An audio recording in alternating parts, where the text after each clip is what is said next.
Praise the lord. పిల్లరా, మరి నూతన శ్రేష్టమైనటువంటి సమయంలో దీని వాక్యాన్ని చదువుకుందాం. మొదటి రాజుల గ్రంథము 18వ అధ్యాయం 39వ వచనం. 1 Kings 18:39.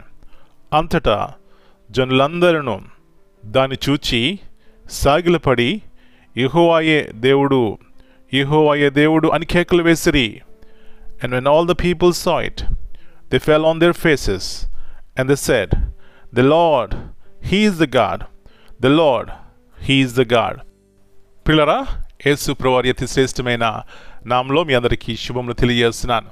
మరిక నూతన పునరుద్ధాన దినాన్ని దేవుడు మనకి ఇచ్చినారండి. దీన్ని బట్టి మనం దేవుని ఆనందించాలి, సంతోషించాలి. పునరుద్ధాన దినము అంటే యేసు ప్రభువారు మృత్యుంజయుడై తిరిగి లేచినటువంటి దినము.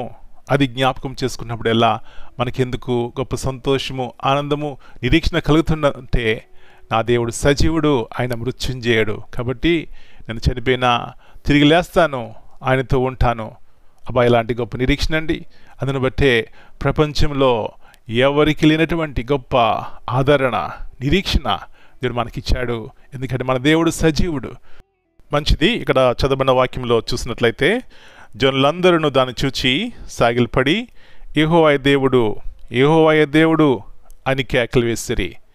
పిల్లరా, ఎందుకు ఇట్లా కేకలు వేశారంటే వారు గొప్ప ఆశ్చర్యకార్యం చూసినారు. ఆ దేశాన్ని పరిపాలిస్తున్నాడు రాజు ఆహాబు. ఆ దేశంలో ఏమాత్రం క్షేమం లేదు, కరువు ఉంది.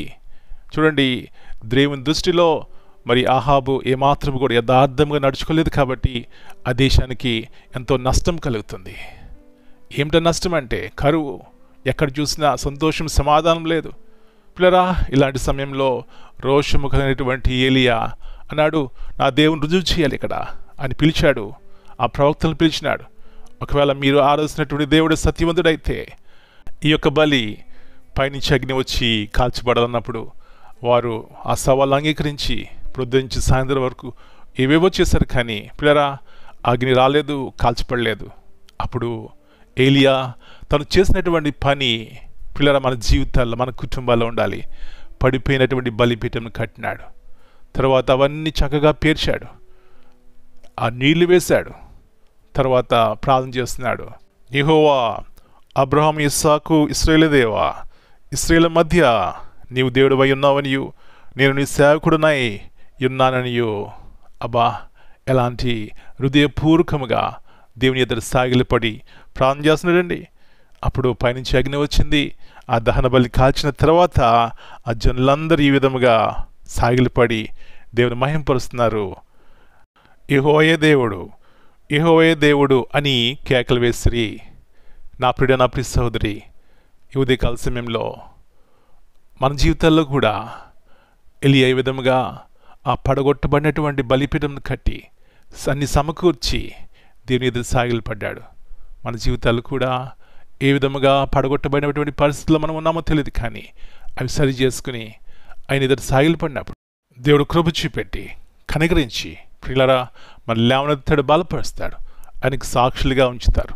అలాంటి కృప దేవుడు ఉదయకాల సమయంలో మనందరికీ దయచేయనుగాక. ప్రార్థన చేసుకుందాం. నిజమైన దేవా, ప్రార్థన ఆలకించు దేవా, పరిశుద్ధమైన దేవా, మీతో సాటి అయిన వారు ఎవరు ప్రభువా? పరిశుద్ధతలో నీవు మహనీయుడు, మీరు పూజారుడో ప్రభువా. ఇలాంటి గొప్ప దేవుని సేవించే కృప మీరు మాకు ఇచ్చినారు. అందును బట్టి మీ కొందనాలు చెల్లిస్తున్నాం. ఏలియా రోషము కలిగి దేవుని మహింపరిచినాడు, దేవుని ఘనపరిచినాడు, దేవుని రుజువు చేసినాడు. మేము కూడా మా జీవితాల ద్వారా దేవుని మహింపరచాలి, ఘనపరచాలి, రుజువు చేయాలి ప్రభువా. అలాంటి ఆత్మ సంబంధమైనటువంటి జీవితము మాకు దయచేయండి.